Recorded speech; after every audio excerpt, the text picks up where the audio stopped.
اس کی چوتھی فضیلت یہ ہے کہ اس عشرے میں یوم عرفہ جیسا عظیم دن ہے، اور علماء نے کہا کہ اس عشرے کی، عشرے ذی الحجہ کی فضیلت کے لیے یہی ایک بات کافی ہے کہ اس عشرے میں عرفہ جیسا دن ہے، اور اس لیے کہ یوم عرفہ کی بڑی فضیلتیں ہیں۔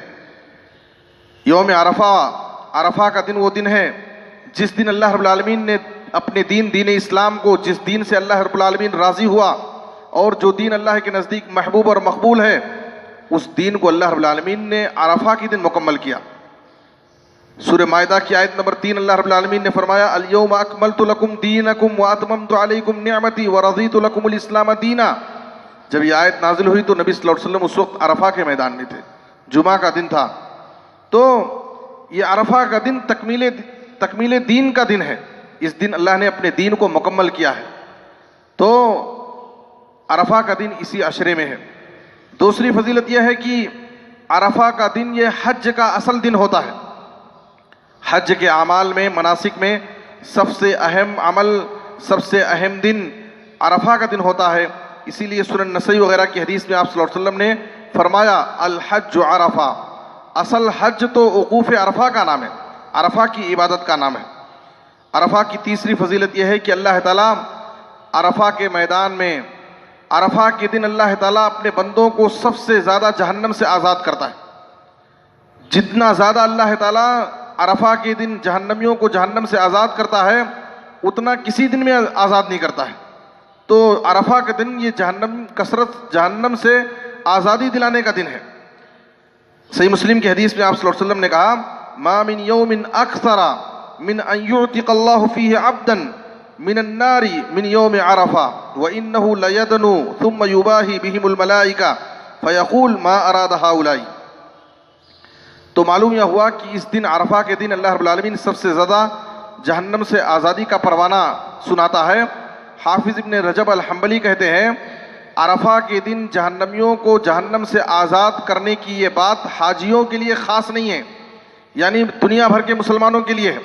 عرفہ کے دن اگر ہم اللہ رب العالمین سے جہنم سے آزادی کی دعائیں کریں، جہنم کے عذاب سے پناہ مانگیں، تو اللہ رب العالمین ضرور ہم کو ان خوش نصیبوں میں شامل کر سکتا ہے جنہیں اللہ تعالیٰ عرفہ کے دن جہنم سے آزاد کر دے گا۔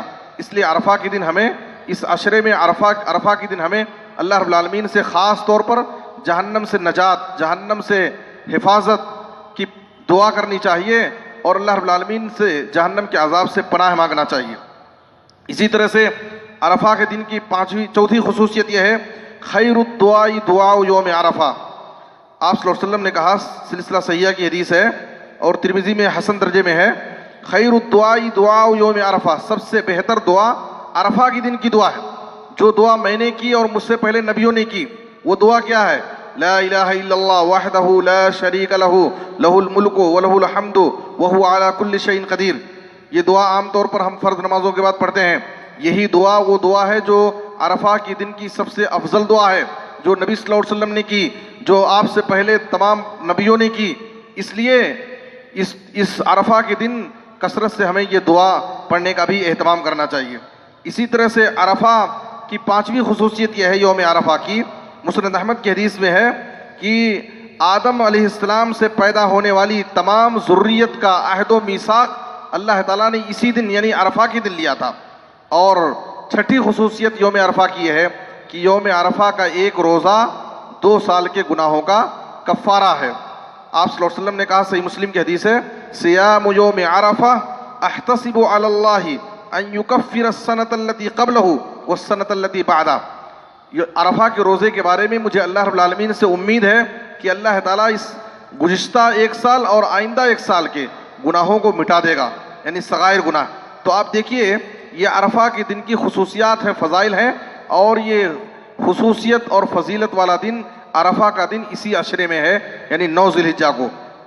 اسی طریقے سے فضائل عشرے ذی الحجہ میں 5ویں فضیلت یہ ہے کہ یہ اس عشرے کی 10ویں ذی الحجہ کو یوم النحر، قربانی کا دن کہا جاتا ہے، اور وہ دن بھی بڑی فضیلت کا دن ہے۔ ابو داؤد کی حدیث میں آپ صلی اللہ علیہ وسلم نے کہا ان اعظم عند اللہ تبارک و تعالی یوم النحر ثم یوم القر۔ اللہ رب العالمین کے پاس دنوں میں سب سے عظیم دن قربانی کا دن ہے.